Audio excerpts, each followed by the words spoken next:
Welcome to the video demonstration of the stakeholder analysis template.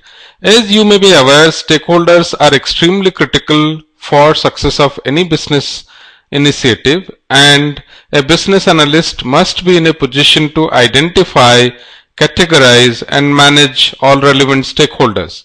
So here in this demonstration, we will demonstrate you a sample stakeholder analysis template which has been aligned along with business analysis body of knowledge.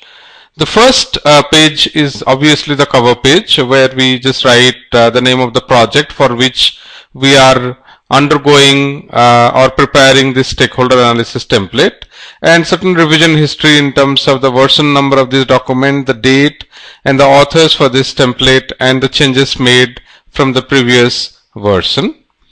The template looks something like this. It has many columns on top for which we start collecting the details for each and every stakeholder or stakeholder group in the company. So we have prepared a readme first file which will help us to understand these labels. Obviously the purpose of this template is to identify and categorize them. The second column is the name of the stakeholder group, so it's very obvious. The role that the stakeholder group plays in the organization. If it is a particular stakeholder, you may have a designation, or you may also indicate them as department or function in the organization. The location of the stakeholder group. The location is critical because if you have multi-location stakeholders, the stakeholder communication plan, elicitation plan needs to be organized in a proper way, because it may not be physically possible to travel to all locations, and hence audio conferencing or video conferencing arrangements need to be made. Then the number of personnel in a stakeholder group, if it's a group. The larger the number of personnel, obviously the more complex the stakeholder group is going to be, because people or stakeholders within the stakeholder group may be cohesive or may be non-cohesive. We can also put a category for the stakeholder group which could indicate whether they are internal or external. Typically it is easier to coordinate with internal stakeholders compared to external stakeholders. The external stakeholders could be business partners, could be suppliers, or could be any other party interested in the project.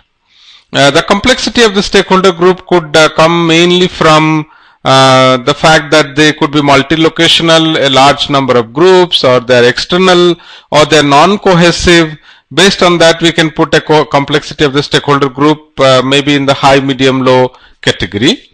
The authority level of the stakeholder group would indicate how senior or how much authority the stakeholder group has on the project. So for example, there could be stakeholders who could only review a certain deliverable but cannot provide final acceptance.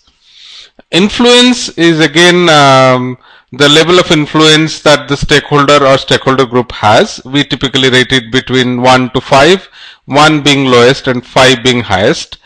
Please understand that typically influence flows with the organizational hierarchy. That means the people at senior levels in the organization generally have more influence, but it is not always true. There can be situations where certain stakeholder groups, even if they are not high in the organizational hierarchy, still may have very high influence.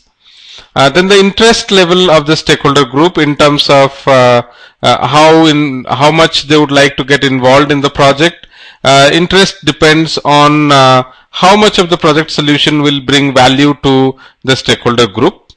The stakeholder criticality is a simple way to factor in influence and interest. So we generally multiply the influence factor and interest factor to get stakeholder criticality.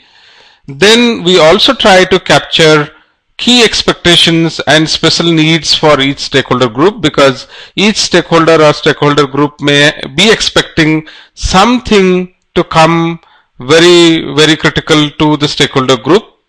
The key concerns about the initiative, maybe each stakeholder group has different set of concerns. If you are deploying a software solution for a company which is not very comfortable in using applications, they may have a different set of concerns. Then we also try to capture attitude towards the initiative, like whether they're strongly supporting the initiative or they're not supporting the initiative that much. And in case the attitude is not on the positive side, like there is a negative perception about the initiative, it is also good to find out why is it so, because sometimes the reason could be that the stakeholder group does not feel confident about the approach or about the capability, so they may be opposing or they may not be supporting the initiative. So in that case, what the stakeholders or the business analysts need to do is to kind of plan out in detail and move in steps. So for example, if the stakeholder group feels that the team is not capable of delivering, then take a small or short milestone and try to deliver, which will bring the faith with the implementation team. Then once we get to know the reason for the negative bias, we can actually plan certain activities as I described just before. Then for each stakeholder group, we also identify aspects that we want to communicate and at what frequency we would like to communicate. Thank you for attending the video demonstration of stakeholder analysis template from Adaptive Processes.